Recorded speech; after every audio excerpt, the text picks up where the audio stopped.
I think for me, my passion and calling with all of the things going on, right? The idea of being a trans advocate, being a pop culture enthusiast, someone who has been trained as a journalist, being an author, a speaker, a TV host, all of that, I think the through line for me is storytelling. And so whatever platform and medium that comes in is not really relevant to me. What probably has been more challenging for me is this idea of the labels, right?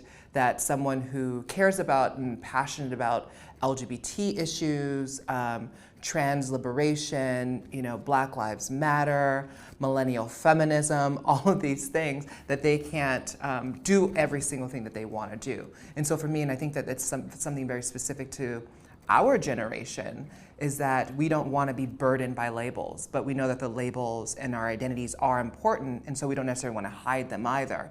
And so for me, having to work with, say, bosses who are Gen Xers or baby boomers, they don't really understand that sense of like, how can this little brown trans girl from Hawaii who's open about her identities be able to show up on camera and people get this?